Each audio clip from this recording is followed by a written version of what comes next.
কাম এতিয়া বৰষুণ দি আছে, তো বৰষুণ কাৰণে কাম বহুত স্লো চলি আছে।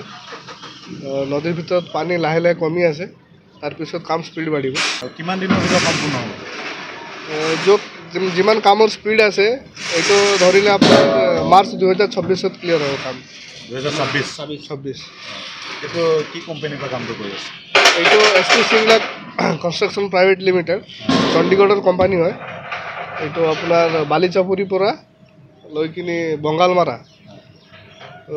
দলং লগতে ৰাস্তাত বনি আছে। দুটা দলং আছে, এটা মাজুলীত আৰু এটা শুভংশিং নদীৰ ওপৰত।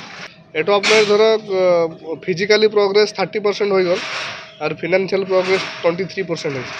পইচা পাতিটো একচুৱেলি প্ৰব্লেম হৈ আছে, আমাৰ ক্লায়েণ্টৰ পৰা পে'মেণ্টটো ভালকৈ অহা নাই, এইকাৰণে কাম কৰিবতো বাধাপ্ৰাপ্ত হৈছে।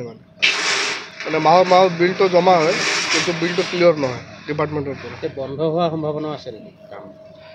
কাম বন্ধ নহ'ব চাগে, কোম্পানী নিজৰ প্ৰচেষ্টা চলাই আছে কেনেকৈ কামটো জলদি কৰিব, নিজৰ পইচা লগাই, কিন্তু বাধাপ্ৰাপ্ত হয়। পইচাটো ৰ'টেশ্যন নোহোৱাৰ কাৰণে প্ৰগ্ৰেছটো বাধাপ্ৰাপ্ত হয়। আমাৰ কামটো বন্ধ নহ'ব, এতিয়া ফুল ফ'ৰ্চত কাম চলি আছে, মানে চলিব। আগতেতো বৰষুণ হৈ আছে, বৰষুণ পিছত ফুল ফ'ৰ্চত কাম চলিব। ৰাইজক ব্ৰিজটো আমি দি দিম মাৰ্চ 2026। এইটো प्रॉजेक्ट कॉस्ट तो अपना 694 करोड़ है टोटल कॉस्ट।